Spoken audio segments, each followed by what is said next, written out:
Question ये है महाराज जी कि जो हजारों साल पहले मूर्ति बनाई जाती थी, जैसे गोलाकोट की मूर्ति है, पचरई की मूर्ति है, और जो आजकल मूर्तियां बनाई जा रही हैं, वो गोलाकोट की मूर्ति में मैंने ये देखा वो सिंहासन पे विराजमान है आदिनाथ भगवान। ऐसे ही पचरई में भी पार्श्वनाथ भगवान की जो अभी आजकल मंदिरों में विराजमान हो रही हैं मूर्तियां, वो कमल पे विराजमान हो रही। ये इसमें कोई मनोवैज्ञानिक तरीके से बनाई जाती ऐसा थी है पहले? समय काल के अनुरूप शिल्प में आए हुए परिवर्तन का परिणाम। कमल पर विराजमान करने का चलन इन दिनों में ज़्यादा बढ़ गया है। पुरानी प्रतिमाएं सब सिंहासन पर ही रहते थे, और ये बात भी सभी के लिए विचारणीय है कि भगवान शमो शरण में भी सिंहासन पर ही विराजते हैं, कमलासन पर नहीं। अब ये रूढ़ी सी बन गई, हर जगह कमल बना दे और कमल पर भगवान को बिठाल दिए। प्रातिहार्य में कमल नहीं है, प्रातिहार्य में सिंहासन है।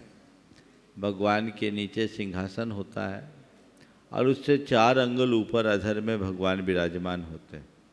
आपने जिन प्राचीन प्रतिमाओं की बात की उसमें वही पादपीठ देखने को मिलता है, सिंहासन देखने को मिलता है।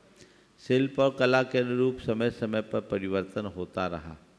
प्रतिमाएं तो अलग ही बनती है, प्रतिमाओं में वो परिकर नहीं बनता। जब परिकर बनता था तो 8 प्रातिहार्य उसमें अंकित कर दिए जाते थे। अब वो नहीं है तो कमल को लोगों ने प्रयोग में लेना शुरू कर दिया, और कमलासन शोभा देता है, इसलिए भगवान को कमल के ऊपर विराजमान करने की परिपाटी आ गई। लेकिन कमल पर विराजमान करने का कोई शास्त्रीय प्रमाण मेरी दृष्टि में अभी तक नहीं आया। इस पर विचार होना चाहिए। एक और सवाल कर सकते हैं? आइए श्रीमान। हाँ बोलो। डॉक्टर, जैसे कि आजकल आपके हम संख्या समाधान बहुत दिनों से सुन रहे हैं, जैसे भावना योग होता है, ये हमारे शास्त्रों में बहुत पहले से होगा। और जैसे एक हमने बुक पढ़ी थी पावर ऑफ सबकॉन्शियस माइंड, एक लेखक की है, विदेशी लेखक की है, तो उसमें भी ये सब बातें बताई गई हैं कि अपने सबकॉन्शियस माइंड से आप क्या क्या अचीव कर सकते हैं। वही चीज़ भावना योग हमारे शास्त्रों में पहले से लिखी गई।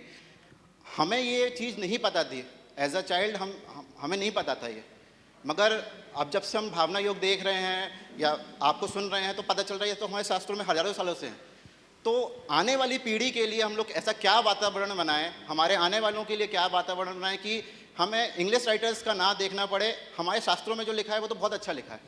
बस एक ही काम करें कि हम अपनी पीढ़ी की परवरिश इस तरह से करें कि उन्हें हिंदी समझ में आ जाए, अंग्रेजी में समझाने की ज़रूरत ना पड़े। आजकल लोगों को हिंदी समझ में कम आती, वो बोलते हैं थॉट्स बिकम थिंग्स, और हमारे यहाँ कहा गया यद भावते तद भवति।